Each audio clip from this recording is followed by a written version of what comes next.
except that we're streaming. We're not streaming yet, but we definitely have the option of being the first to try the completely redesigned creator dashboard.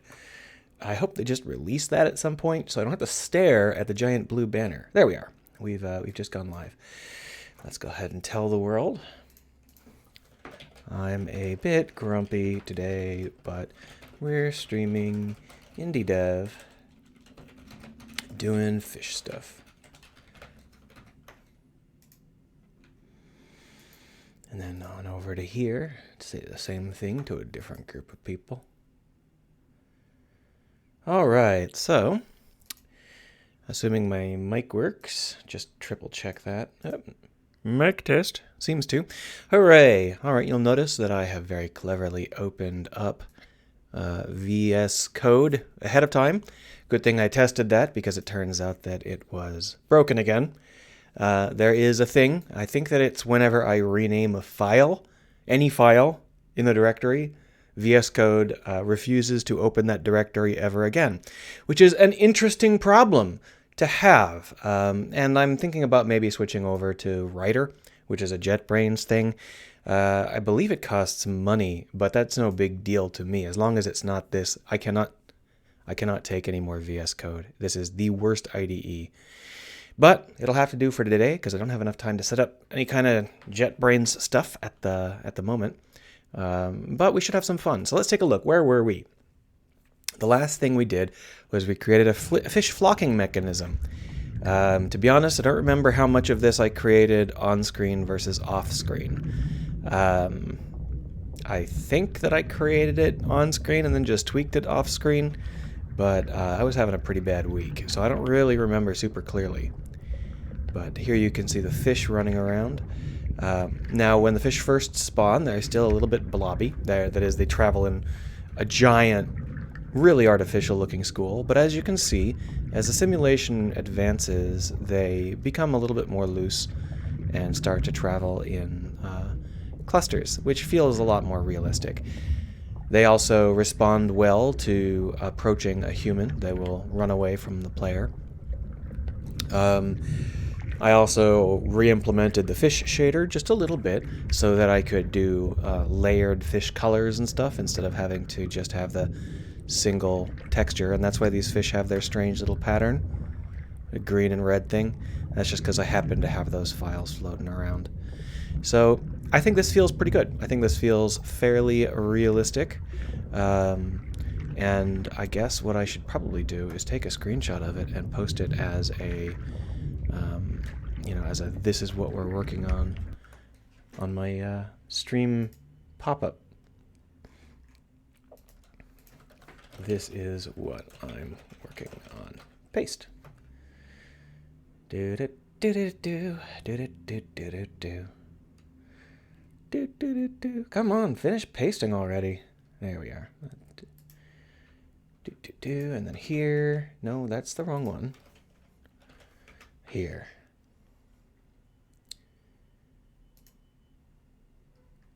Wow, Twitter is worthless. It's showing me the out of order timeline, which is entirely consists of things I posted and things I already favorited. It's no surprise.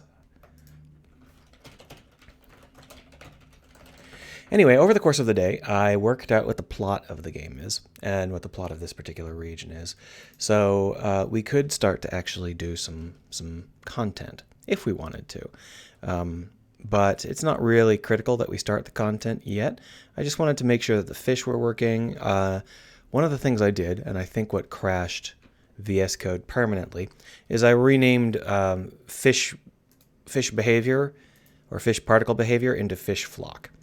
And the reason that fish flock is important is because it is the one where the fish are flocking like this. We're going to have a couple of other kinds of fish behavior. And of course, we're going to have generalized life form behavior. It might not be fish. So we're going to need to separate that out. One of the kinds of behaviors we're going to need is a fish blanket. A lot of the fish on the seafloor are barely fish. they only swim when they have to, and most of the time they just lie on the seafloor. They try and take cover beneath rocks and stuff like that, and they roll across the seafloor plains looking for food and sniffing out sustenance of various types. We're going to need that kind of flocking as well. We're also going to need some specific point cannon, particle cannon-based fish deployment methods. So there's a lot of work left to do with the fish, but I'm not too concerned. I think that it's going to start to really feel pretty nice here. And you can see that these fish really feel alive already. Now, there are some things I'd like to do with the plant life. Maybe that's what I'll do today. Maybe I'll work on some coral, some soft body coral, or maybe even some hard body coral. So the reason that this outpost is here is because it's studying an artificial, what do you want to call it? This landscape is a landfill or a sea fill, or however you want to call it. It used to be a dump of some kind, and since then they've tried to create a habitat. So they're monitoring this habitat for how it's working out. So that's what all the science equipment is for. It's all like sensors and stuff like that to try and keep track of what's going on in the universe, or in the local pools. And as you move through the area, you'll get to learn more about that kind of thing as well. And it's not going to be educational. I mean, it might be, but that's an accident. It's mostly an excuse to show off underwater life and to start to lay the groundwork for the full plot, which is more complicated and is about, in this case, gigantification, which is a fun topic, but gives me an excuse to have a giant squid hiding in that third room. I think that it should be a lot of fun. What I might do is I might just do some level work today. This room's not looking too shabby, but the problem is that I don't have the aquatic life forms that I'd like to have. People making loud banging noises all over my building today. So if I wanted to work on this level, the next thing I'm going to need to do is come up with a better way to lay down some plants. If we take a look, there are a lot of different kinds of plants. By take a look, I mean I'm going to Google. We're going to Google 30-meter underwater plant. And we'll just see what comes up here. It looks like aquariums rather than undersea plant. Including results for underwater plant. No. All right, underwater environment. Just the reason that it's important to not necessarily specify a depth, but kind of have a depth, is because the amount of sea life and the type of sea life radically changes depending on the depth, because that determines how much light gets to the seafloor. So if the water limit, or if we're at a pretty low, like if we're at a weak depth, like say 30 meters, the light will still reach the ground, and what we'll get is photosynthetic life forms. So we are going to see a lot of seagrass, and I don't have a really good seagrass model. The reason I don't have a good seagrass model is because I was planning to use billboard grass, and it turns out that looks awful. So we're not going to be able to use billboard grass. We're going to have to make ourselves a seagrass mesh. Now this is seagrass-like, but it isn't seagrass. What it is it's a completely different mesh with an arbitrary texture applied to it. And the texture doesn't even hold up very well when you look at it. It's got holes in it, see? And that's kind of just because the texture is not really the sort of thing that we want to use. So what we're going to do is we're going to build a seagrass mesh. And the seagrass mesh is going to have a couple of components to it. Let's go ahead and pop open our life form setup here. We should have a suitable, we could put it in coral, I guess. It's technically not coral though. A sea life. We'll put it in, well, I think this is mostly fish. I don't think we have any flora file. We don't. So let's go ahead and just create one. Let's open up this sea life file. I shouldn't do that though. Let's close this Sea Life file because I know that it's got the old style Blender beta shit going on, which is no good. So we're going to open a new Blender file here. This one will actually have the correct setup. The problem with the new version of Blender is that it will not save your startup file. I don't know what's going on. I think that they should have tested that. It's kind of basic, but you can no longer change your startup file, which is fine because it was like mostly default for me, but it's still really weird that they won't let you change it. Don't know what's up with that. Anyway, I'm going to shunt you over into Phoenix Wright for just a second while I set up this directory. We're using we keep changing directories due to VS Code. I believe that the current one is called Seafloor. Yeah, there it is. And then it's in Assets, Meshes, Flora.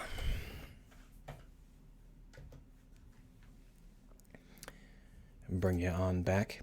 Welcome back, everybody. All right, so, wow. Looks like Twitch is really handling like a 2-second delay, which is nice, but since nobody watches these live, it's kind of been important. Anyway, seagrass looks a lot like normal grass. That's hence the name seagrass.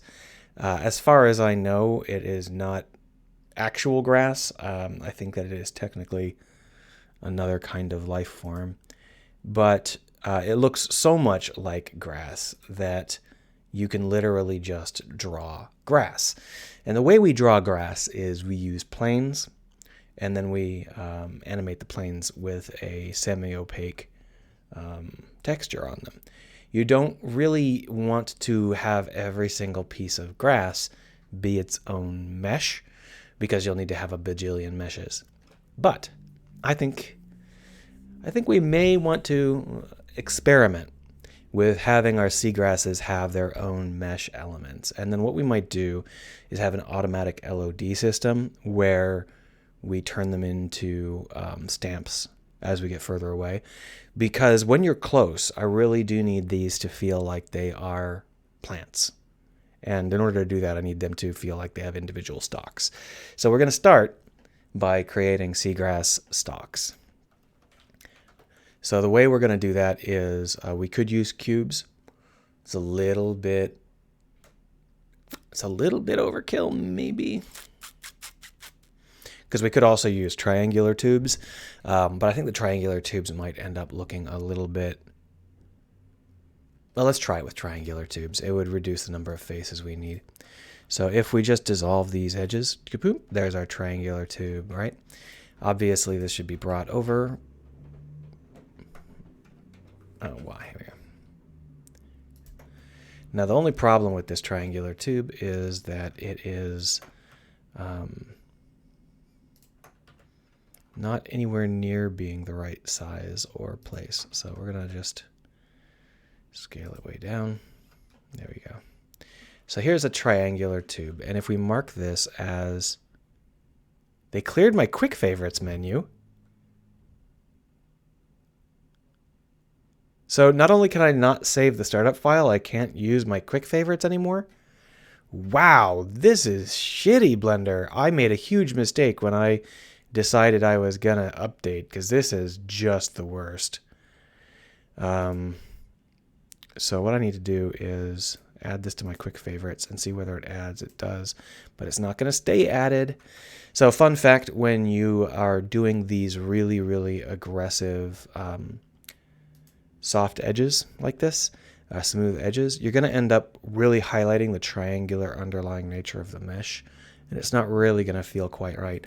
But we can help that out a little bit. What we'll do is we will merge here.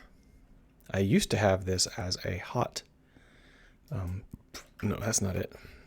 I used to have it as a quick thing, but you're no longer allowed to do that apparently, because screw you, I guess.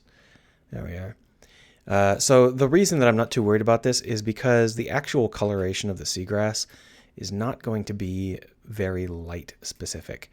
The lighting of the seagrass is going to be mostly faked. We would like to have the shadows, but we don't need to have proper light response because the seagrass is not terribly opaque.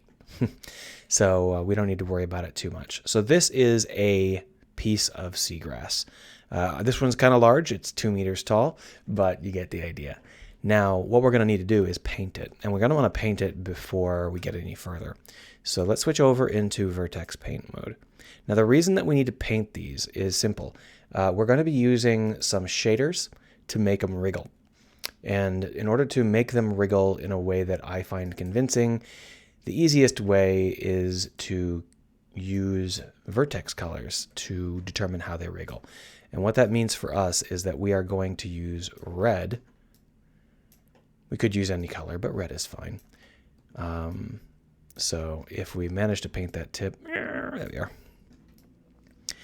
We're going to use red to demark where the setup is here. I don't remember how to tell it. There it is.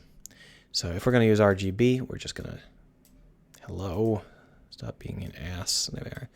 Now this is 100% red, and we can just paint that tip completely red if we can manage to find it. That looks pretty tipped. And then what we can do is we can bring it down to half and paint the middle ones, not even half, a little bit less than half. There we are. And that will allow us to get a smoothed animation when we want to. For some reason, I can't seem to get...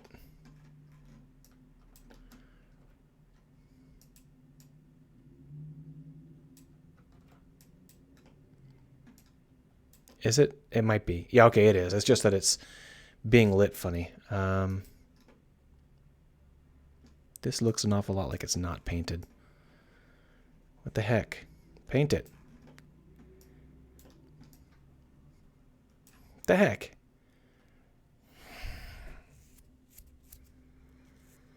It really should not be this hard to paint a vertex. Maybe it's already painted? How did I get it that one time when I got it? I'm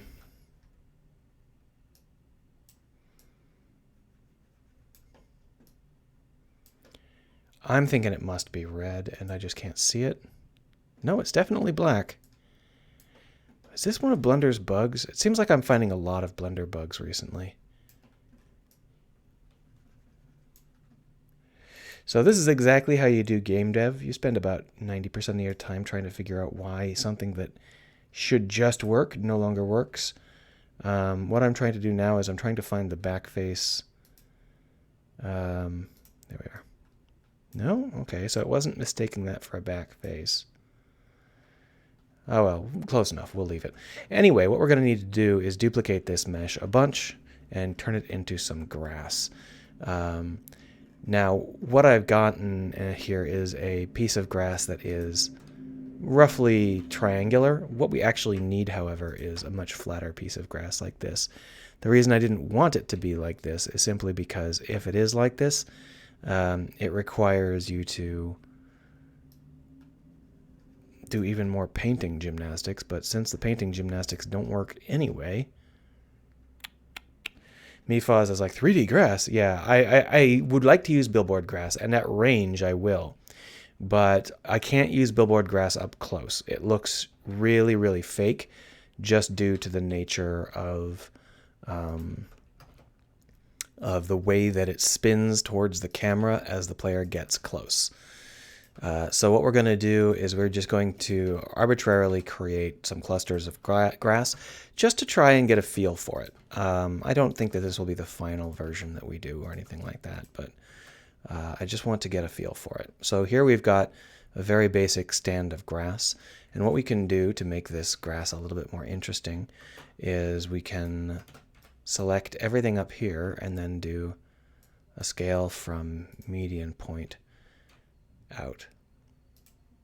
And then we can grab all of these guys. And once again, scale from median point out.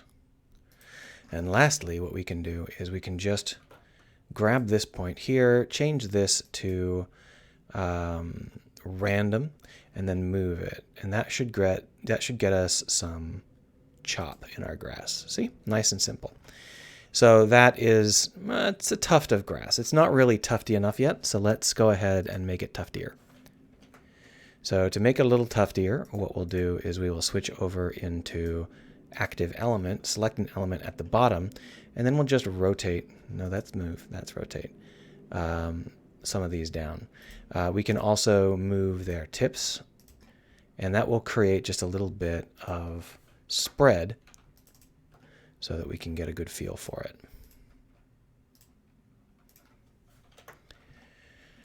Now, I'm not going to spend forever on this. I just wanted to make sure that the idea works, and I'm not 100% sure it will. There is a reason why everybody uses billboard grass, and that's because it's cheap and it works. It just doesn't work very well underwater for reasons that I won't get into unless somebody cares to know. Here we are. So that's grass. Now it doesn't have any UV coordinates, so we're just going to go ahead and create some even though we don't need them. All right, so we're going to go back over here into Unity, let it load that. When we go down into the F area for Flora, there it is. Just drop it in for a second. This is the grass in question. Just pull it out and then delete the basics. Here it is. Exciting, right? Now you can see that with the smooth shading, it looks very fat, which is exactly what I want. Seagrass is kind of a fat grass. It doesn't have any sort of seeds or anything like that. This is super, super basic, but I can always change it up later. Let's go ahead and give it a material that makes sense. So we don't currently have one. We'll just go ahead and create a new material. We're going to want to change the material later to be an animated shader that moves based on that red element. God, I wish this giant blue banner would go away. These days, companies just don't seem to care that you want to get shit done. I think that people don't, maybe most people aren't constantly distracted by, say, giant blue pop-ups and flashing images and stuff. Because recently I've been trying to use stuff and putting it off in the background or trying to put it in, in pause mode or something. And it just continually like flashes and has giant blue banners. And it's like, you've got new inventory items. A game you don't care about is on sale. It's like, thanks, Steam. I was trying to put you in the background. But maybe that's just something I can't background. Maybe nobody else has a problem with it, but it sure feels universal these days. It feels like every company is doing it. And it must work because it's built specifically to bother you until you click on it. If it didn't work, they wouldn't use it.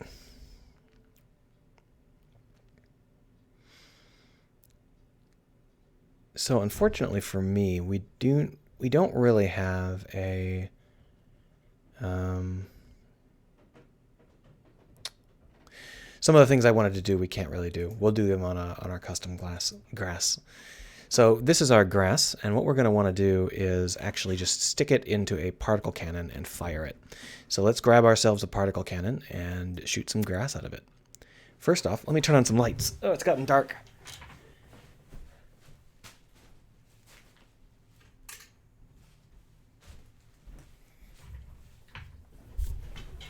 Grind. All right. So if we take a look, we do have a new particle cannon system that doesn't actually properly exist just yet. But here's our fish cannon, which we're going to turn into a grass cannon, because this fish cannon isn't actually built to do fish. So we're not going to make it do fish. Undo that, though. We're going to leave that there for now. So what we're going to want to do is unhide it, and you can see nothing. You can see nothing. Am I hiding the gizmos? I'm hiding the gizmos. There they are.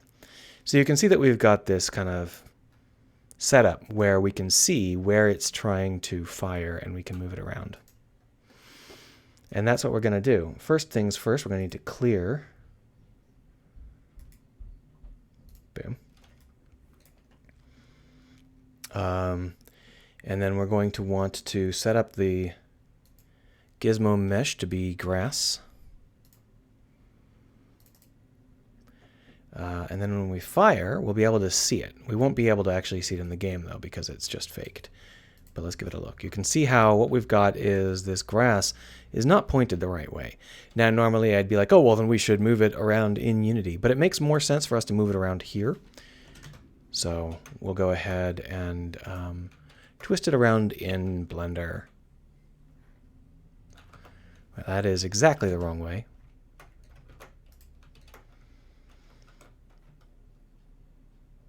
There we go. So now what we've got is some grass. And what we need to do is we need to have our actual particle system here use the same setup. So we're going to change it from inherited fish to grass. And we're going to change it from fishy swimmy to grass. Now, I don't think that we need to have this start size be quite so severe. We'll go ahead and just take a quick look.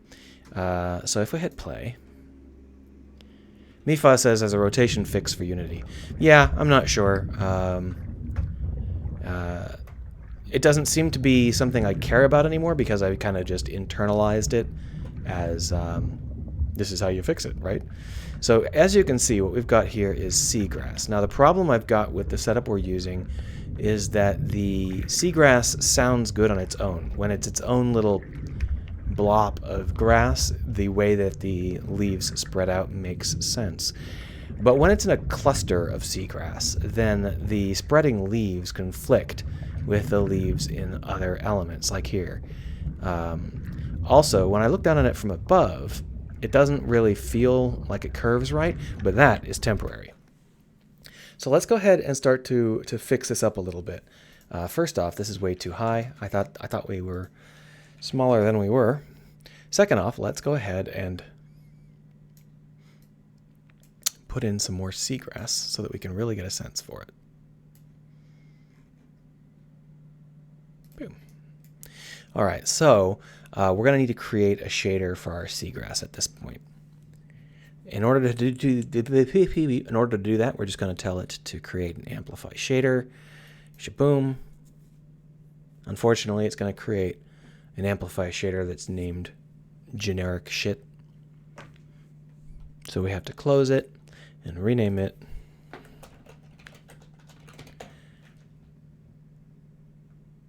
And then reopen it. And then rename it here as well. No, that's not how you spell seagrass. There we are. So what we've got now is a shader that has no concept of what the hell it is. So we're going to want to use a texture, just a texture sample. Here it is. We're going to also want a color. Color needs to be a property. We're going to call it tint. This will be called albedo. We might never use that, but we still need to have it. The tint, we'll go ahead and default to opaque green. And then we're just going to multiply them together.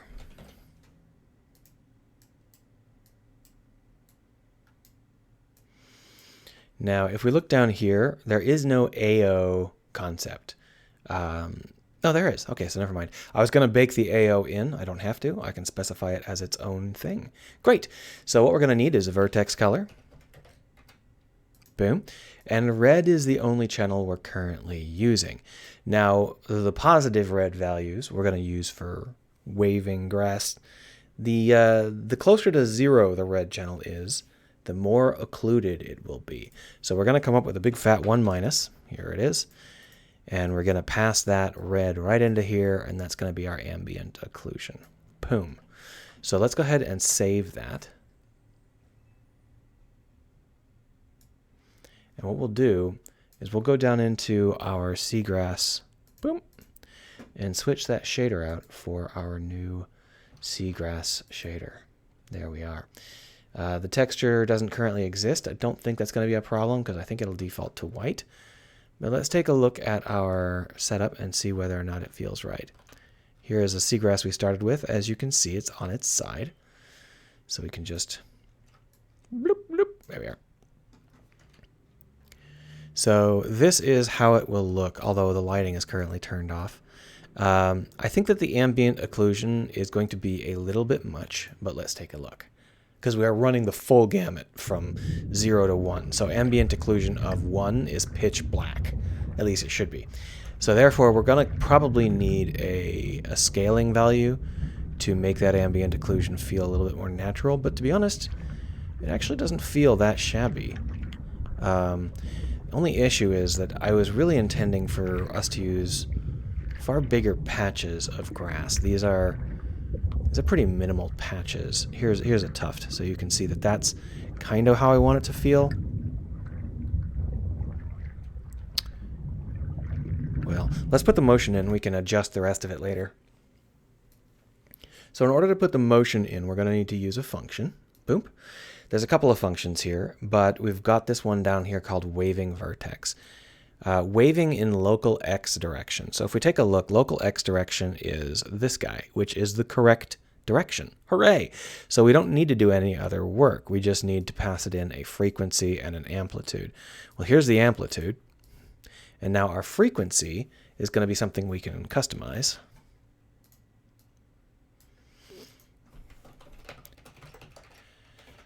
Now what we're going to be able to do is, and then our position is our vertex position. I don't have that yet. Vertex position.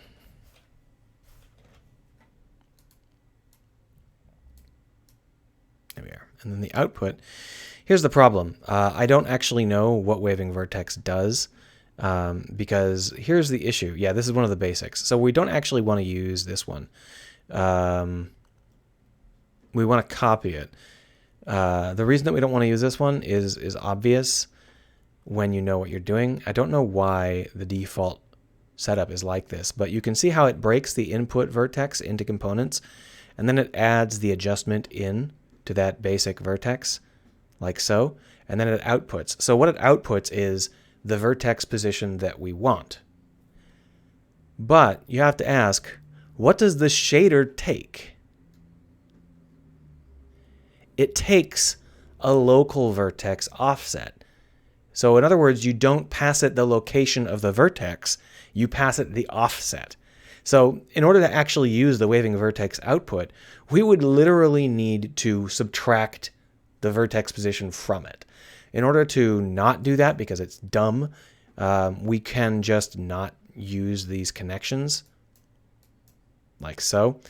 But the problem here is that editing this waving vertex means anybody else that uses it is going to end up having their functionality overwritten, and I don't know who else is using it. And in addition, if we get an update, it might overwrite itself. So what we need to do is take a duplicate of that waving vertex. There it is.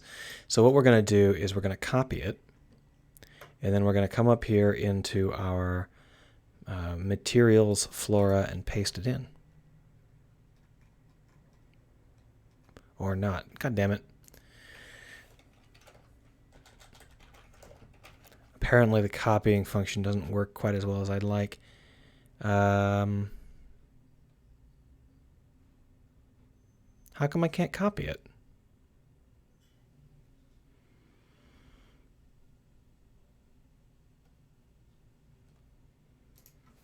The fuck? Are you seriously telling me I'm not allowed to copy a function? Okay, well fuck you. I'll just do it that way. I'm not sure why they disabled copy from the utility, but I can still copy it by just hitting Control D. Whatever floats your boat. So now we've moved it into our flora, and we can rename it Seagrass Wobble. So with that, we can come over here, and instead of using the waving vertex, boom, we'll use the Seagrass Wobble. Boom, easy as pie. So what we can do now is we can edit the Seagrass Wobble to do what we want it to do. And what we want it to do is not that. Now that said, as you can see, it is actually taking the Z coordinate and then outputting a Y coordinate. Now my guess is that I modified this already. Wave on local X. based on local Y or local Z. I think that this is, I can't remember whether that's based on local Y or local Z, local up. Now I think that Y is up, which is why this is the way it is, but I might have that backwards, or Z is up, but I might have that backwards. Still, it's very easy for me to change which of these values we take. The problem is that we're outputting to Y, not to X. So we're going to want to output to X. And that's going to be the updated seagrass function. And so let's put this all back together. We're going to want a frequency, we're going to want an amplitude, and we're going to want a vertex position. This amplitude actually needs to be modified by a float of our own choosing. So let's go ahead and do that.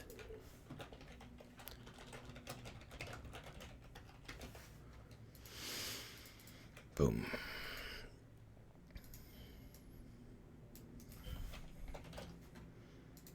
There we are. I want to just multiply this and this and this. Let's drag some shit apart so that we can see what the hell we're doing. There we go.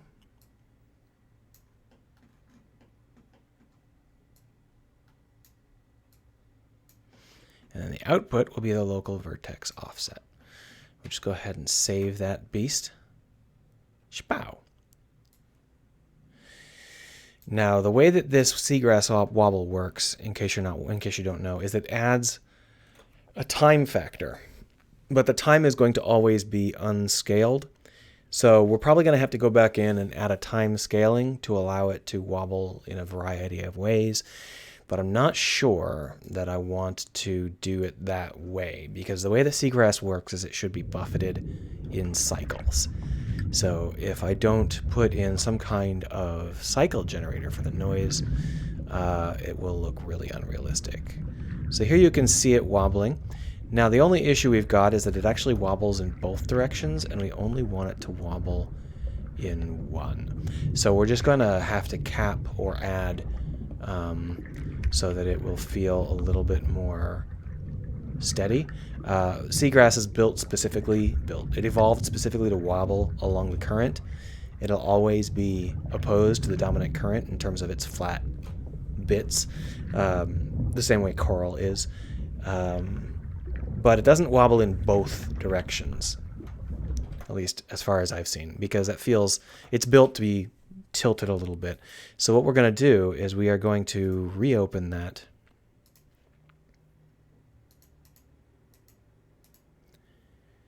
And we are simply going to make it so that the local vertex offset from the seagrass is a little bit less sinusoidal. And the way we're going to do that is we are simply going to add 1 and then divide by 2.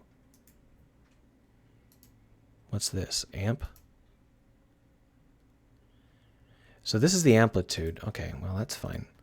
So when we take in this sine value here, we're going to multiply it by the amplitude, but we're also going to multiply it by 0.5.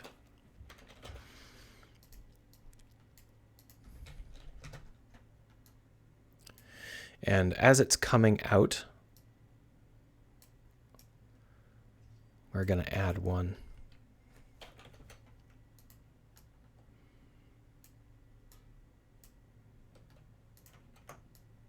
Can I bake that in? I can bake that in. Can I bake this in? I think I can just bake this in too. No, I can't. Shoot. That's fine. How do I? There we are. So I've just baked in the add so that it'll add 1, and then it'll multiply by the required amounts. And that should make it so that our setup no longer requires it doesn't wobble backwards anymore. It should be something that only wobbles in one direction. I can't remember any of their songs, or I'd make a joke about that.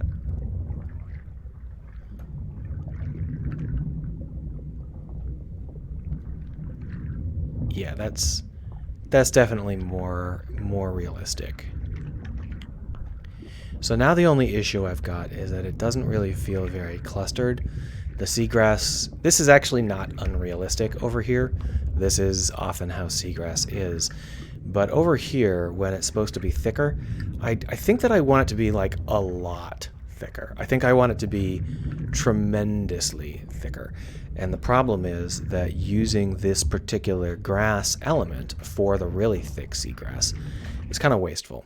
So what we're going to do is we are simply going to model a bigger batch of seagrass and use both.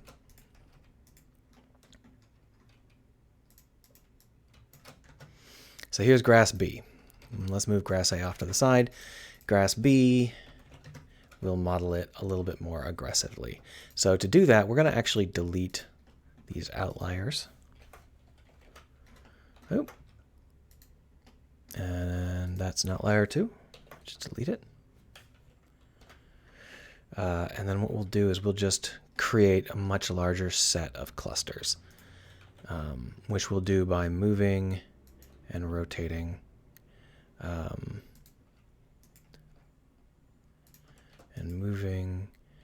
Well, the problem is that if I rotate them, they're no longer properly aligned. So I have to rotate them pretty close to 180 degrees in order to keep the axis properly aligned.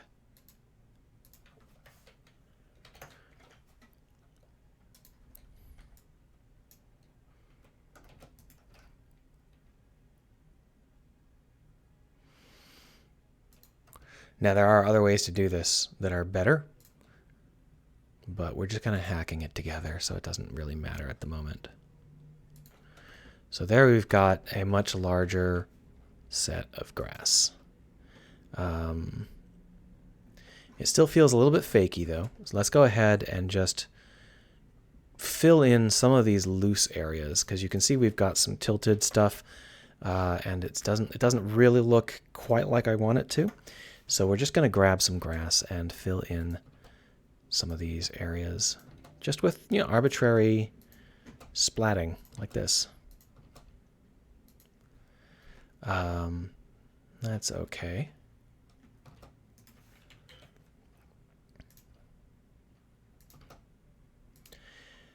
And the last thing we're going to want to do is use some modifiers to make the center a little bit higher. We'll just do this, but instead of random, we're going to use inverse square and just bring it up. There we go. And then what we can do is select everything. What is it? Shift Z? Shift Z. And turn that off. And from here, just scale it up again.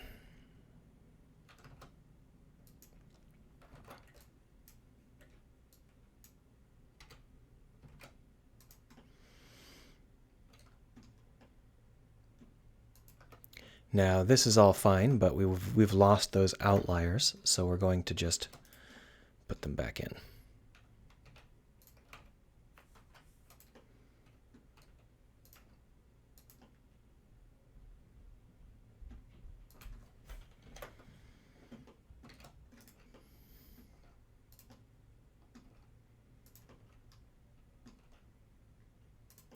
And I'm just playing fast and loose because I don't really give a shit.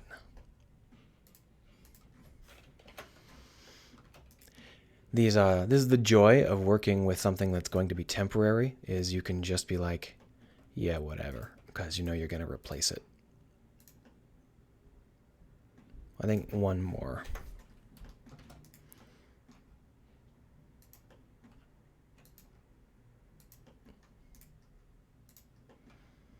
There we go. So that's a much thicker grass. Come on over here, and what we can do is we can go into our fish cannon, which we've renamed into a grass cannon. What we're going to do is we're going to duplicate this, and we're going to have thick grass and thin grass. We could simply create two particle systems. The problem with that approach is that we will have to kind of arbitrarily and randomly split the grass. Let's try it. Let's go ahead and try it, and then we can talk about whether or not it works after the fact. So if I duplicate the grass cannon, why is I duplicated the current? No, I just grabbed the current. There we are. If I duplicate the grass cannon, I can remove the particle system from here, and I can drop these particle systems into our particle editor. There it is. Behavior. We don't need this one. We don't need this one. In fact, we don't need them on the others. These don't take time as an argument. We could, if we decided that that would be valuable, but we don't need to. And for one of these grass cannons, we are simply going to switch out the render mesh with the new grass B. There we go. Let's see what it looks like. So now we should have a smattering of light grass and heavy grass kind of mixed together. You can see with the 50-50 percentage, it doesn't really work out very well, which is kind of why I didn't want to do it. It would make more sense if they were separate objects that we splatted together on purpose. So that's what we're going to have to do. But what we can do is we can take this second grass and we can bring it down to 0.1 to 0.5.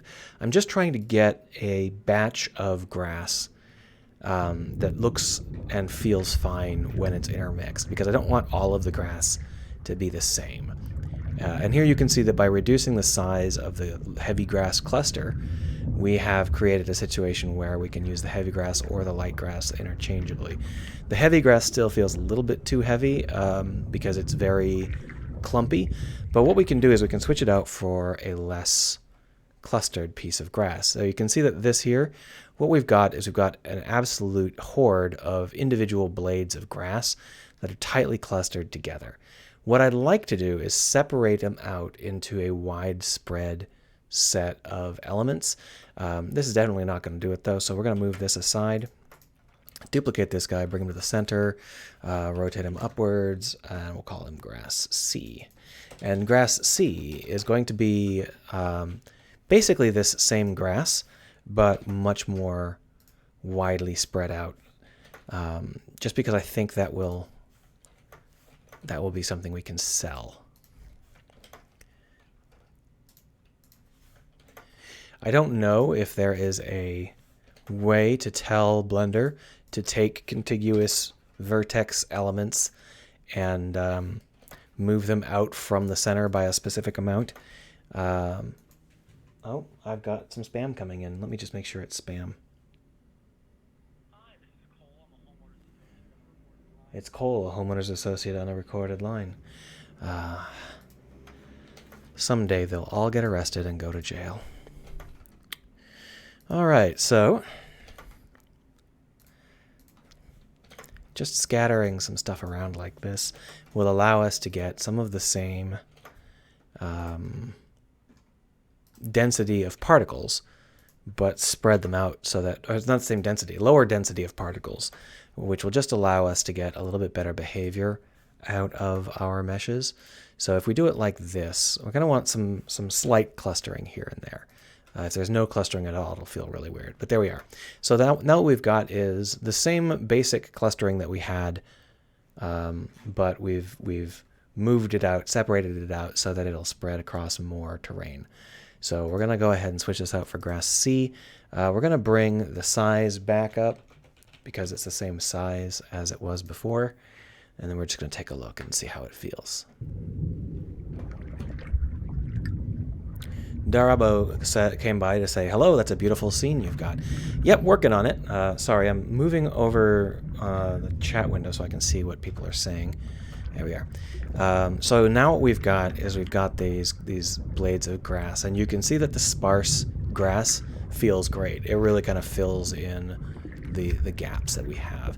So what we'll do is we'll use this kind of light grass cannon, but we'll also have a heavy grass cannon. But I think it's time to talk about how we would like time to pass. Or rather, how we would like the grass to be buffeted. And the basic answer to that is that we're going to have to take noise and use Perlin noise values to create flowing grass pockets. Because right now, everything is just a sine wave, and that doesn't really feel erratic enough for any kind of undersea current. So what we're going to do is we're going to reopen the shader. Boom. Oh, I didn't realize it was already open. Let's save changes to the shader, close the shader, and reopen the shader. Here it is. Darabo says it brings back Subnautica memories. This is definitely similar to Subnautica in some ways, but it's not a horror game. It has some nasty stuff in it. There's going to be like giant squids and stuff, but the player is not generally in danger. So here's our seagrass wobble, right? Basically what's happening here is we would like our seagrass wobble to be strongly affected by a noise. So in order for that to happen, we're going to want to modify frequency and amplitude, and probably position. Maybe not position. No, let's just do frequency and amplitude by noise. So let's put in a noise generator. So this is our noise generator. It's Simplex 2D. We could choose Simplex 3D, but 2D is actually good enough for our needs. We're going to take the vertex position. The problem is that this vertex position is in object space. We want it in world space.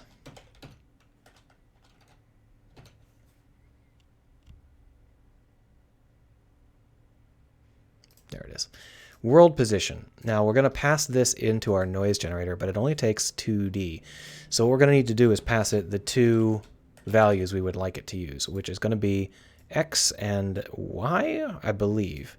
I can never remember whether Y or Z is up or down.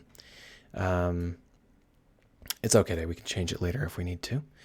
So that's going to give us that, but we also need to multiply this by a value depending on how fast we want the waves to ripple. So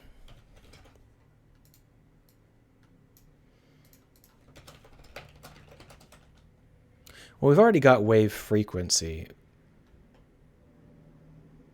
We could just use wave frequency twice. I think that might be okay. So let's just bring this in like so. And then we're going to want to add.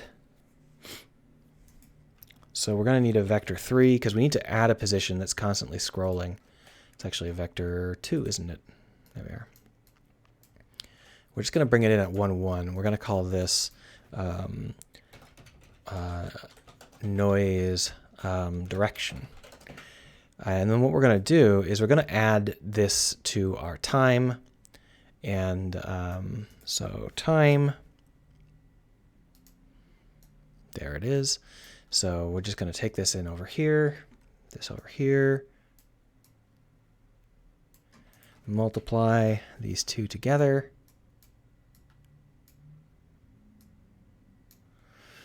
Times this frequency value. And then that's going to be our world position. We're not going to multiply together. We're going to add these together.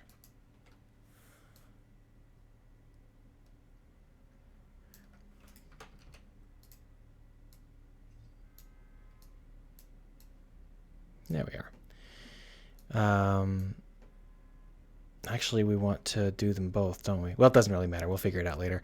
And then what we could do is this add value. This now has a time factor and a world position factor. And we can just pump that into the noise value, and that'll give us a value between -1 and 1, which we can use to augment the frequency or the amplitude or whatever we would like.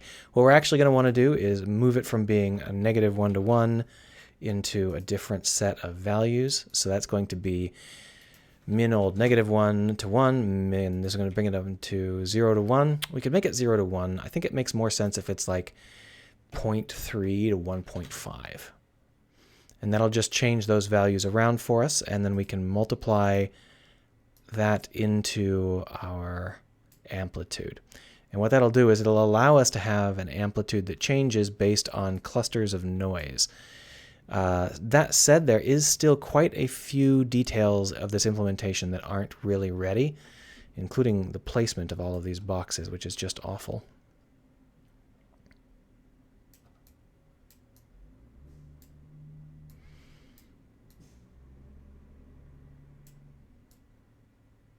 There we are.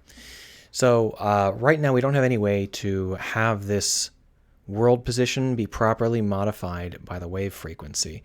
We're going to want to actually have that be a factor. But since we're multiplying here and we're going to have to multiply here, we might as well do all of the multiplication after the fact.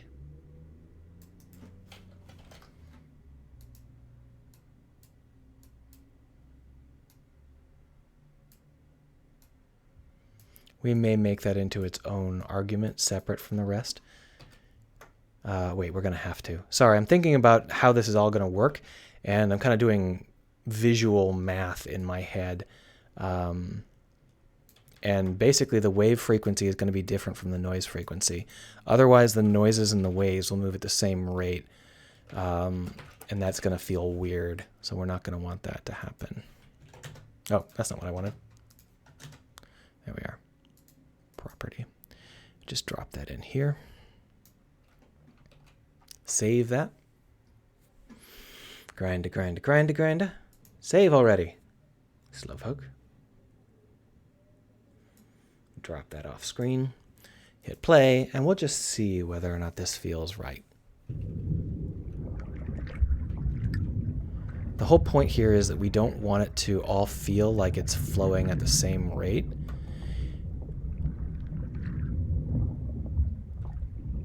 Man, it's still pretty sinusoidal. I mean, it's not terrible, but what I'd really like is for the noise factor to matter a lot more. And the problem is I can't tell if it doesn't matter because I've got the values wrong here or the values wrong inside.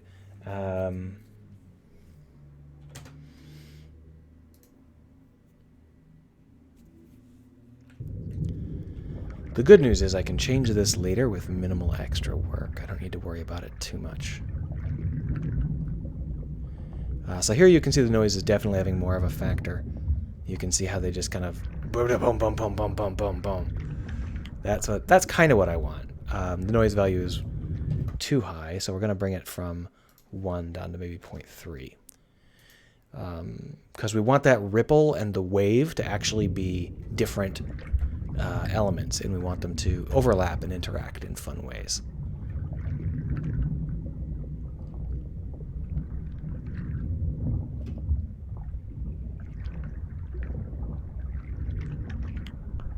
And 0.3 is too low, so we'll make it like 0.6. And then what we'll do is we'll put together a heavy cluster of grass to test that.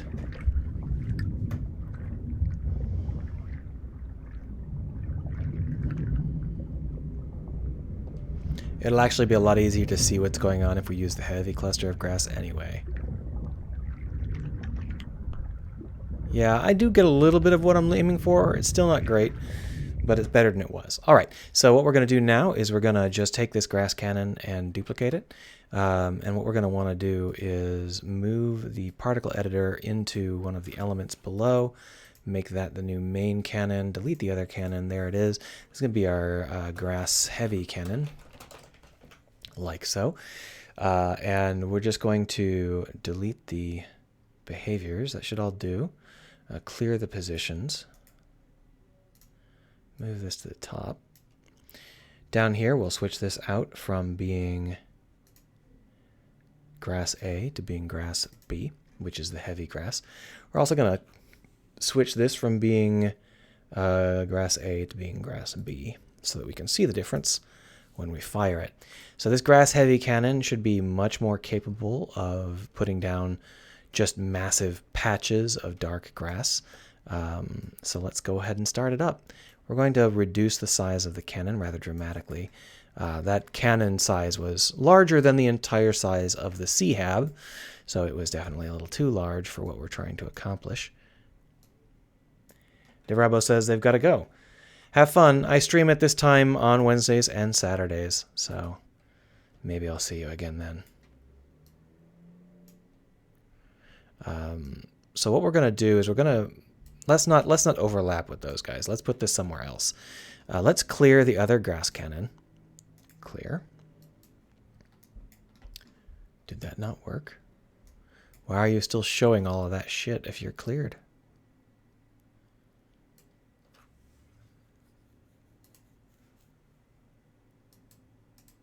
Whose shit is that?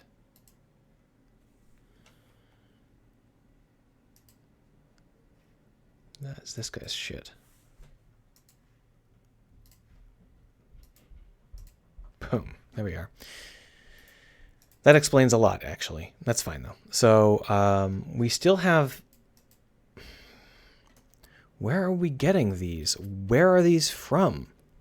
Who's... The heavy grass cannon? We got 2 particle editors. Fun. All right. So there we are. I didn't realize it was possible to have 2 particle editors. It makes perfect sense, but we don't want 2 of them. That's a little bit much. So let's go ahead and fire to plow. And then what we'll do is we'll take the other grass cannon and we will use it to kind of sprinkle around plow. And then we'll just narrow it down. Pow. There we go. Let's see. And Darabo 1 is gone. Goodbye. All right, so here's what we've got as the result.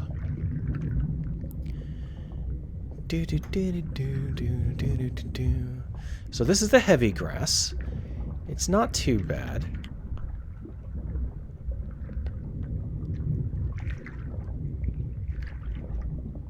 I think we might want to go... The sparse grass is a really, really good match, is the thing. I think that rather than this heavy grass cannon, deleted, we're going to want this grass cannon again. We're just going to clear out the elements inside. And what we're going to want with this grass cannon is that instead of an A, we're going to go for a B. And basically, this grass cannon is going to be intended to fire the heavy emplacements. But the emplacements that we fire are not going to be... are not going to be exactly what we might expect. They're going to be half of the heavy elements, and then we're also going to have half light elements to do some fill. So if we take a look, this is how it looks when we cluster those 2 sets of particle cannons together. What we've got is a set of grass that feels quite realistic. Now, there are some unrealistic things about this grass, but they're mostly the backdrop and maybe some of the animation stuff. This kind of grass would not grow on this kind of sand. So if we wanted this to be realistic, we would simply paint that sand a different texture. Let's go ahead and not do that, though, because what we actually want to do is we want to replace these bastards. There. This flat planter is of 0 use, so we're going to just delete it. And then we're going to use these heavies, these new grass cannons we've created, specifically to do the exact same thing in the exact same place. And you can see that we've already got it painted in the way we want it painted. So we're just going to clear out these. Also, we're going to bring the size down because I believe that the size is way too big, but that's okay. There we are. That'll give us a little bit of a better idea of how it, will actually feel once it's in the game world. So here's our heavy, and what we're going to do is we're going to try and point that into the middle of this dark patch, like that. So just plow.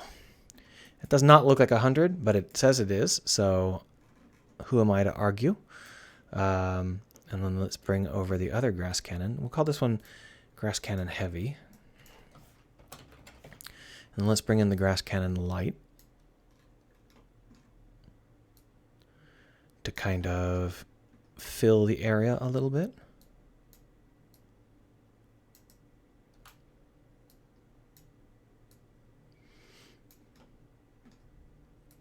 And the key here is that we don't actually want to hit the hab. If we want to put in grass near the hab, we're going to want to be more careful about it. So, pow. And then maybe pow. And then this way.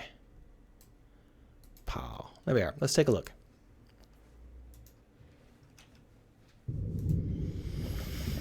Move. There we are. All right, so now you can see that what we've got is something that feels like grass. Now, it's not as dense as it was in the other area because we're using less than half of the number of grass particles. I can make it denser, or I can leave it like this. But there are other things to consider. One of those things is that the grass is going to be constantly surrounded by particle effects. So let's go down into our particle effects and grab ourselves some particles. Now, what we really need is a floating particle effect. I know that we've got one. No, that's not how you sell floasting. Here it is. So here's our floating particle effect. And what we're going to do is we're going to copy that. Once again, it's not letting us do that. All right. There must be something about how that works that doesn't really like to do it. Level bits. So we don't have to copy it. It's already here. What we're going to do is we're going to just move that floating particle effect into the game world. And you can see that what we have is this crawling, massive sprawl of particles. So we're going to pull that into the game world, and then we're going to resize it so that it's not quite so goofy. It's really huge at the moment. But the basic thing that it's doing is it's emitting 500 of them over a box volume. And all we're going to do is just edit this box volume. We could resize the particle effect itself, but what that would do was it would cause the particles to be scaled, and we don't want that. Now, ideally, what we want out of this is a different spread.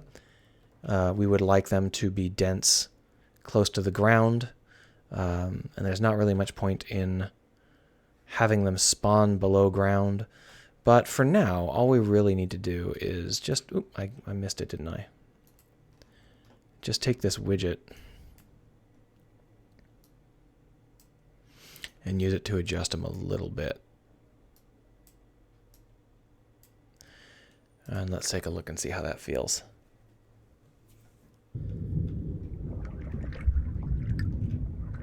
Yeah, so you can see that, well, maybe you can't because you're on Twitch, but I can see that there is now quite a bit of floating junk in the air.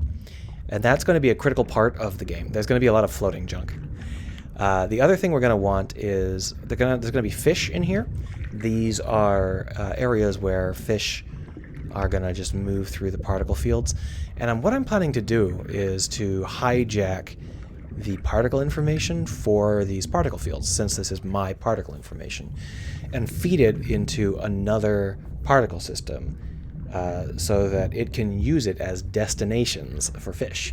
So basically what I can do is those fish that are swimming around, they should be able to pop down to any given grass particle effect and take a look, you know, go in there and poke around.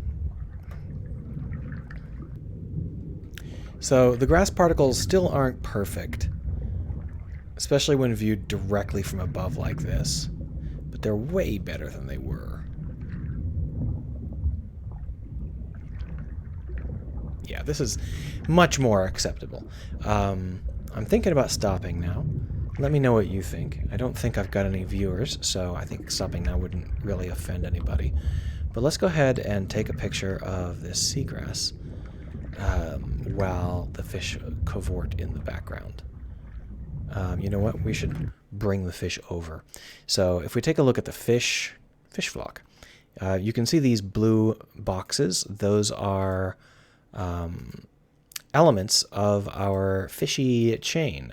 So what we can do is we can simply bring them over into the grass and have our fish kind of look through the grass.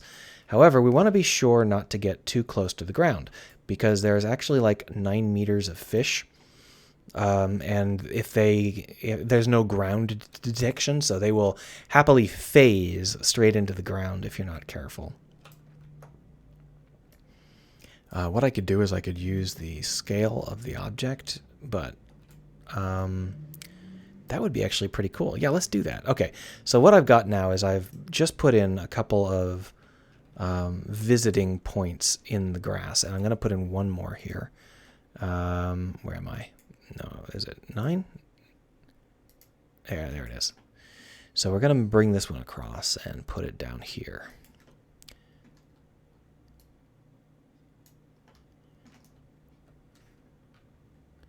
No, in order to do that, I have to do some rewrites, and I'm not ready for that. So we'll talk about it later. But the basic idea is I want the fish flocks to be able to nose around the grass, and I think it's probably a good idea to take a photo of that. Rick Metalster says, at first glance it looks good. You could add a shovel as a tool and have the player look for sand. Yeah, there's a lot of things the player is going to be doing. I'm not entirely sure about digging stuff up, just because it's a lot of annoying work. But the player will definitely be doing investigating of that sort, whether it's digging it up or just scanning or whatever. So that should be the point. Especially in this area where the whole point of the facility is to research the life that we've been building in the area, because this is all an artificial habitat. So let's get the fish in here. Come on, fishies! You can see how they're ducking into the ground. There we are. So let's go ahead and post that. Rick Metalster says, just be careful not to make it too daunting. Yeah. The only reason I would be... The digging, I could do digging, but I'd have to be careful not to do digging as a actual terrain modifying feature. For fuck's sake, my Alt key is broken. One more time. Just because it's a huge pain in the ass to modify the terrain depth. Digging as, an animation that kicks up sand and then congratulations, you found something. That's feasible. So that's probably what I'll end up doing.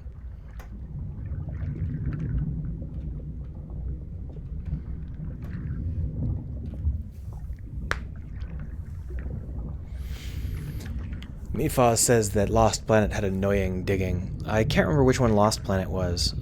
There's so many games that had annoying digging. Just waiting for the fish to make their circuit and come back. I waited for a full circuit because that allows the fish to break up a little bit. They're a little too clustered on their first, run by here. Hold down the Alt key as hard as humanly possible because it's half broken. And then just wait for the fish to figure out where they're going. And when they come in close, we'll get a snapshot. Oh, that's not good enough.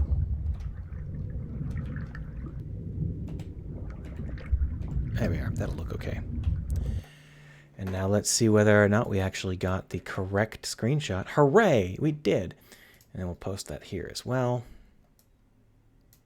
Coming up on the end of the stream. Thanks for hanging out with me.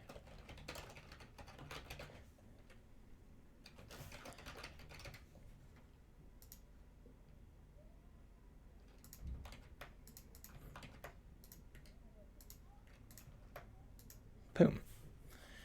All right. Rick Mendelser says, enjoyed a few games. We could dig something up. The animation was like 2 seconds, like in Tomb Raider. Very satisfying. Yeah, there's definitely going to be... I have to get as many interactions that are satisfying as possible, and digging is not a bad one. It just has a bad reputation because it's something that's been abused in so many games. So I'll have to be careful when I do it, not to do anything spectacularly stupid with it, The thing that this game needs next is to make the fish able to either detect these particles and go to these particles, or to have these fish be able to detect the ground when I think the ground will be a problem. I think that detecting the particles is better. What I might do is try to pass particle information from properly tagged flocks. So this is the fish flock. I actually need the other one here, grass cannon here. So I might pass only this heavy grass cannon, for example, but here are a whole bunch of positions, right? And what I can do is I can set up this particle editor to store itself as a potential target system, which will allow it to feed data arbitrarily into fish that are nearby. And I think I might as well, you know what? I'm not tired yet. I'll do that. Never mind. We're not done yet. I'm going to go ahead and keep going. So what we're going to want is a public static list of particle editors. Optional targets. Optional bio targets. Optional targets is good enough as is. And then what we'll do is here, public bool use as optional targets equals false. So in start, what we're going to want to do is we're going to say if use as optional targets, then optional targets.add this.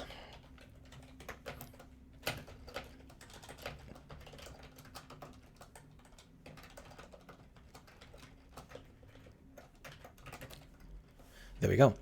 And then what we're going to want is to be able to return an optional target.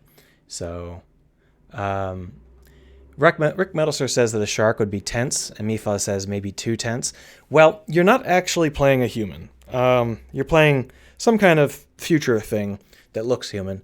There are going to be pretty serious monsters in this game, but they're not enemies. So if there were sharks floating around, the biggest problem would be that if you managed to get bitten by one and carried around by him, you would have to wait for him to get tired of trying to eat you. The shark would never actually cause a game over. But there are one of the big points in this game is that, or this level rather, is that room 3 over here. This room actually has a data transmission center in it. It's where they put their data upload, and it hasn't been built yet. But something giant came by and ripped it off its moorings, and you're going to get to see that something giant when you're trying to fix it all up. So it won't try and kill you, but it will be in the area making trouble. And that should be fun. So now what we need is for a public static vector3.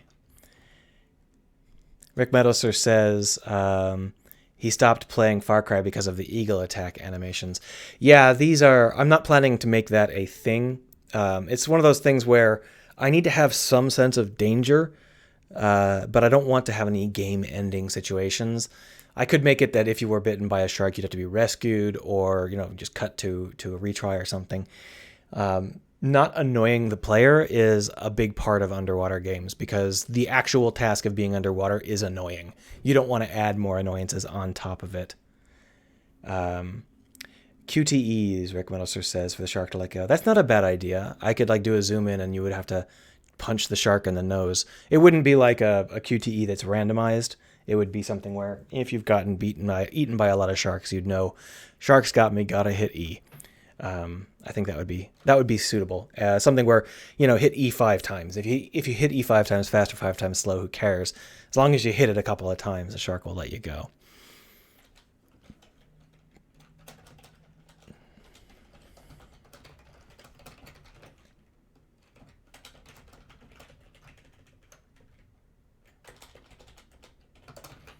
So here's where we're going to be getting the nearby targets.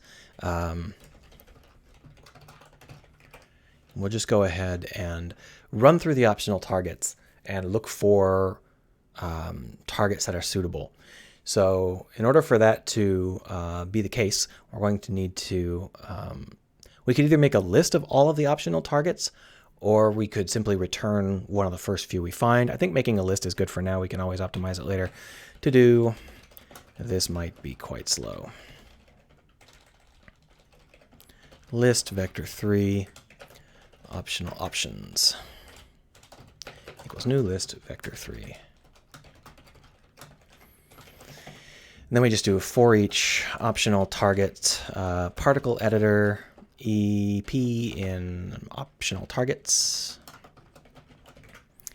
For each vector3 v in pe.positions. If vector3.distance v pos is less than max range, then options.add v. And then down here we can say if options.count equals 0, return pos.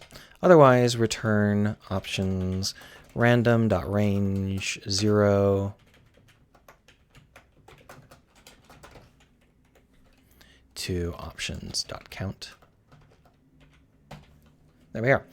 That'll allow us to get a random nearby target. So what we're going to do is, here in FishFlock, when we are approaching a destination, we're going to have an option to get an optional target instead of changing to a different location. To do that, we're going to come down to where we are trying to get a new location. Here we are. So here we've got this if foraging option. What we're going to want to do is have this have the opportunity to change the fish's target destination. The only problem with this is that we need to be aware of what we're doing, because it's possible that it could flicker. We'll go ahead and just try it first. So if random.value is less than 0.2f, then do one thing, otherwise. There we go. So if we've got a random value, then what we're going to want to do is set the target position equal to the target we can find. So vector3 target position equals particle editor.get nearby target. And we're going to pass it the particle position, which is ppos, and then we'll leave the max range at default for now. Or maybe we'll make the max range fish speed, like that. And then we're going to want to say that if TP does not equal ppos, if there is some target that's valid, we're going to want to set that up, and that's going to be fish data a.targetPos equals the new target pos minus fish data.offset, because the offset value in this case is not going to be valid. The offset data keeps the fish in kind of a fishy swarm, but in this case, they're not in the swarm anymore. They're leaving the swarm to go and feed on something. There we go. Now, the problem with this is that I'm not at all sure that this will end up working. It could very well end up creating like a riotous feasting sort of situation. We would have to add in some extra data into fish data to keep track of whether or not it's pursuing a foraged thing, or whether or not it is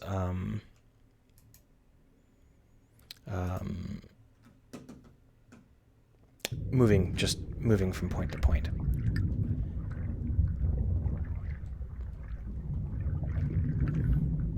So when they come on back, we should see a fair number of fish come down to the ground and take a look. The particles in question are actually above some of the fish targets, so that's something we're going to modify in a second here. It takes like 30 seconds for them to make that whole circuit, doesn't it? Oh, here we are. Hey, fish. Yep. So that was the beginning, and we should see that we're getting... So I don't see them breaking off to forage. What we're going to do is we are going to do a couple of small details. First, we're going to move these positions. Some of these fish positions are a little bit too low to the ground, which is making it difficult for us to see whether the fish are ever breaking away. So we're just going to modify these until they aren't inside the ground anymore. And you can see that this one is red. That's because it's a little too close for comfort. When they're red, they tend to cause turbulence, but to be honest, that's okay. A turbulent area in this case would make it feel more natural. It would feel fishier. That should be relatively good. Let's go ahead and put in the test here. So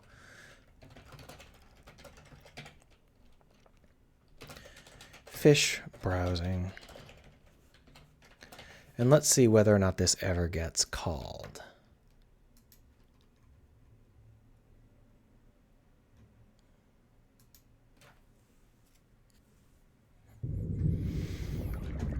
All right, so I certainly didn't get called there, but that's okay because they're just beginning their sweep. Oh, darn it. What I'll need to do at some point is put in a time manipulator. You know what, I might as well do that now. It's not going to take any serious length of time. So down here in helpers, we're going to want a fast forward control. we're going to go ahead and stick that in, I don't know, the sun.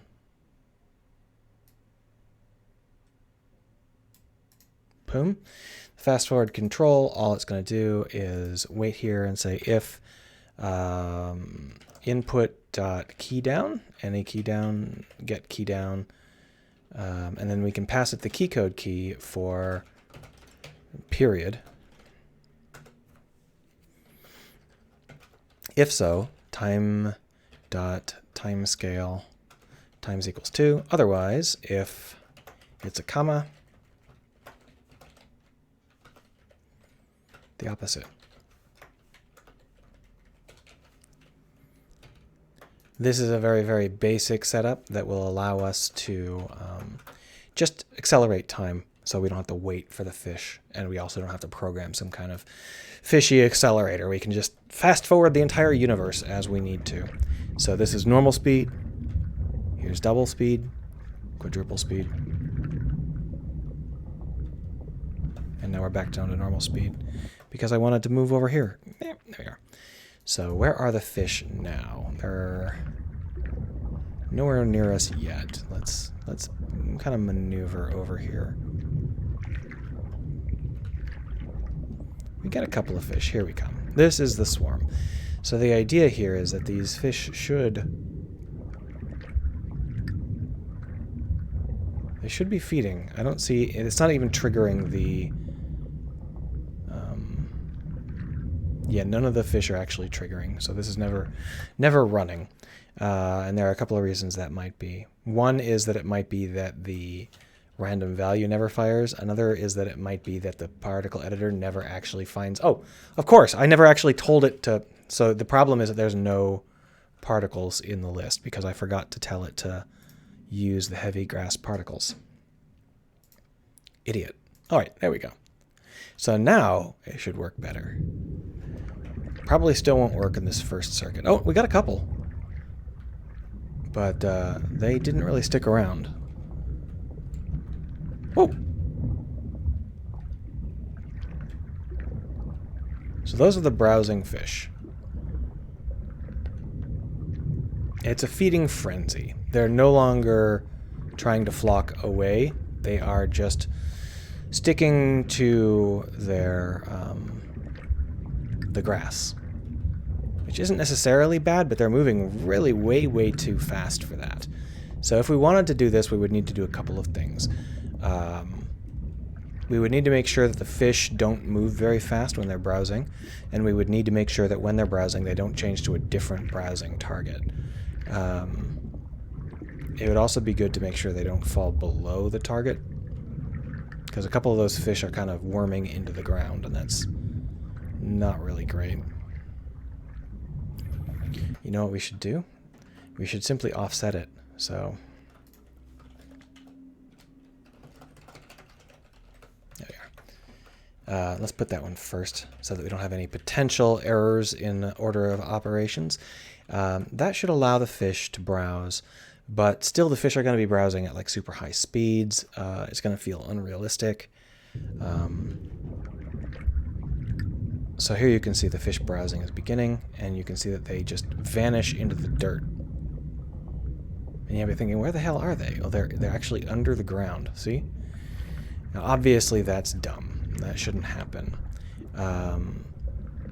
So we're going to need to take some care there. But now that we are browsing at a meter above the destination, it doesn't look quite so unrealistic. It's still like hyper-accelerated nonsense, and fish do still sometimes dive. But the basic idea here is that I think I want the fish vertical stuff to be really underplayed. If we're looking at this new heading here, right?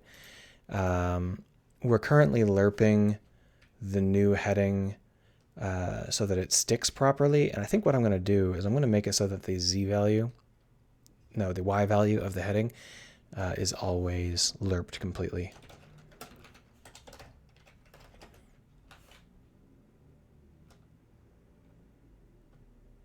Oh, you can see how I'm actually lerping it into the same value here. So what we would want to do is change it in the fish data, I guess. Now that would be...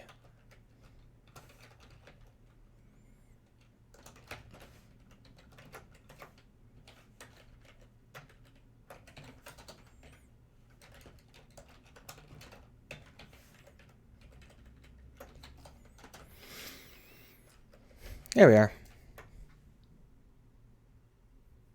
I keep hearing alarming clicking noises coming from my aging UPS. I think I better get a new one. This one might die any second. That'll keep the fish from diving below the surface a little bit. Let's take a look and see how effective that is. Now, those fish certainly dove below the surface. Maybe it didn't work? Yeah, they're definitely not as far below the surface as they were. So that is quite a help. We definitely are still seeing some flickering here, where they are, like, you see how they just suddenly change directions like that? That's because their heading is changing. What I might do is I might simply make this lerped independently.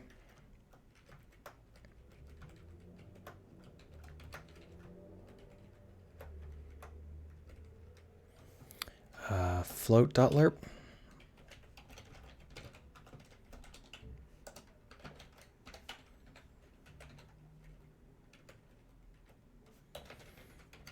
By a large value.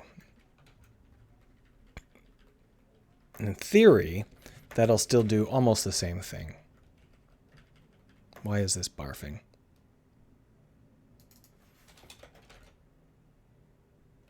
Does float not have the lerp? Is it mathf.lerp? There it is. All right, so now what we've got is an extra lerp on the y-axis. Don't dive under the sand.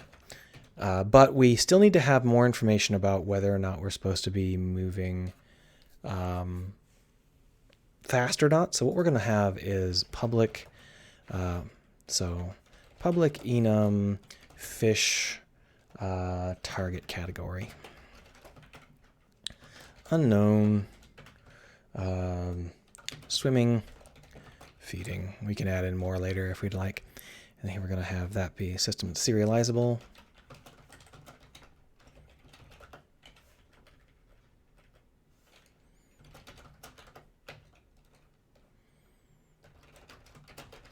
There we go. And so what we're going to do is we're going to use swimming and feeding as two separate categories. So down here in the fish system, when we set the target position here, we're going to always set the fish data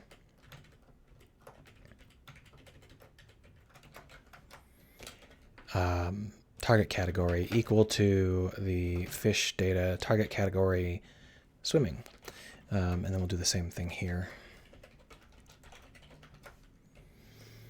And then what we're going to want to do up here is set it to browsing.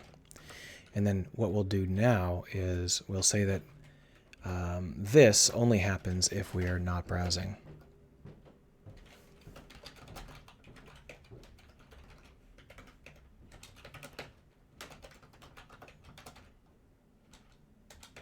Feeding, my bad.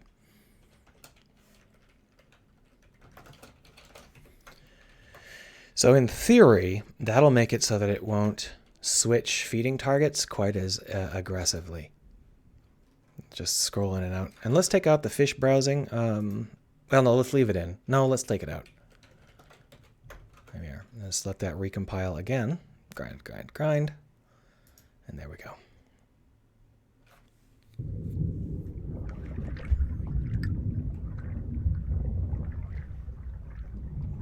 Now we should have seen some fish break away from the pack. Are they underwater? They are. They're under the sand a little bit.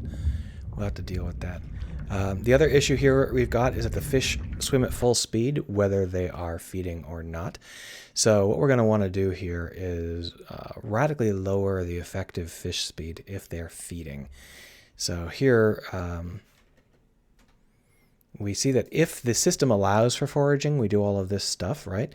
And what we're going to want to do down here is we're going to want to divide the distance inside of the target category.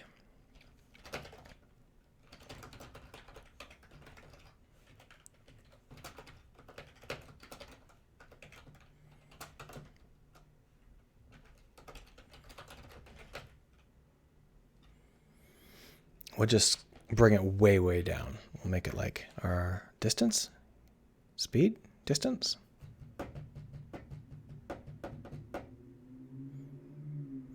I believe that speed is a vector 3. Yeah, so we'll go ahead and just...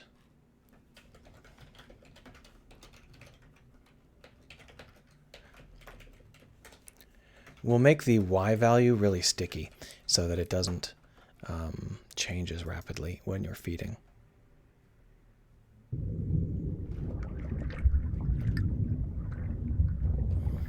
One of the issues is that they are on a downhill area, so it takes them a little bit of time to resurface properly. All right, there we are. So now you can see that they are feeding, and then they're darting off either to feed again or to move on with their lives. So what we've got now is a proper foraging system that's built off of the data that we used to plant the fruit in the first place. These fish are actually feeding, or not actually feeding, they're actually pretending to feed off of actual grass. Now, there are some issues with the y-axis here, and we're going to have to deal with that. Now, here you can see the fish kind of panicking as we get close, and that causes them to dive underwater for reasons that I won't go into and are stupid. But we'll fix that later, I guess. Basically, the fish try and move away from the center of your circle, and that means that they will dart straight down if you are above them. If we're below them, they're still darting down. I must have an error in the code. They shouldn't be darting down to get away from me.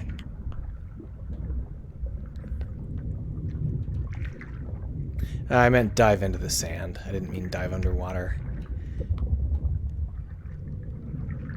And the other thing we're going to want to do is change the fish category here to unknown or to escape. Let's try panic.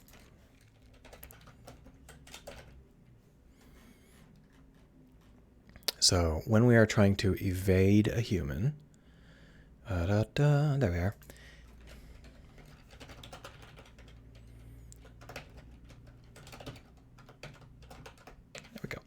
So here you can see that here's what we're trying to do. We set the position to the avoid element, the current position minus the avoid element. Which I can never remember whether that means we're going towards the center or away from the center. So if I'm at 0, 0 and the fish is at 1, 1, then this would be 1, 1. And that means the target position would be... Oh! We're not actually adding the current... so this is not too shabby. All we really have to do is add the current position. Because what's happening right now is it's actually giving it a position of like 0. And that's why it's not working quite right. All right, one more time. This time with the fish responding a little bit better to my presence.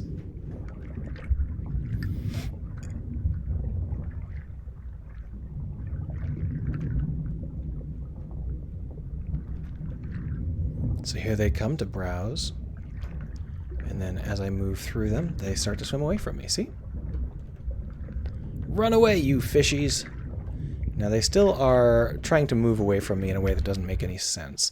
So what we're going to do is we are going to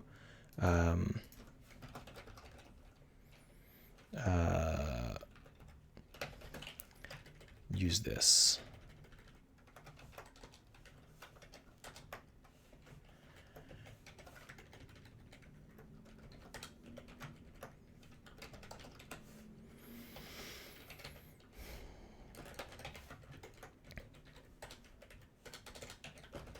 We're going to make it so that they try to dart away from us, but not up or down. They'll get a little bit of up or down, but they won't get much. And the reason for that is simply because it doesn't make any sense for fish to dart up or down. Their instinct would be to turn. So that's what we're going to get. We're going to get fish that turn. And here they come. That's better.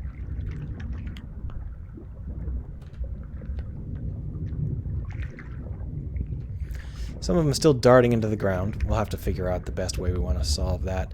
But for now, I think we can call this not too shabby. We could also do a ray cast when they're trying to avoid you to see whether or not they're going to shoot into the ground. And if they are going to shoot into the ground, they can simply invert it and go upwards. But all told, this feels pretty good, don't you think? The fish don't really swim like that, though. The way that they are currently tilting down like that, that's not really how that's really not how fish actually swim. So down here in the browsing, we currently change the Y value by 2 here. I think we're going to go ahead and get rid of that. It feels really strange for the fish to not be. So the thing is that when the fish are feeding, large fish some of the fish are teleporting through other fish, phasing through other fish. That is something I'll probably never fix, but what I'll probably do is add in some heuristics to keep them from clustering too closely.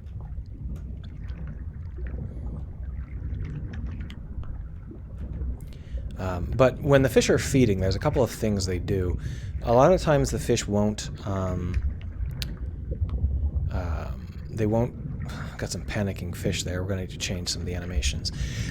They won't go perfectly horizontal. They will stay slightly vertical, but they won't be moving forward on that vertical axis. They'll be basically just holding still. There was a lot of animation stuff that we're going to need to work on for these fish. But, you know, all told, I think we're doing better than we were.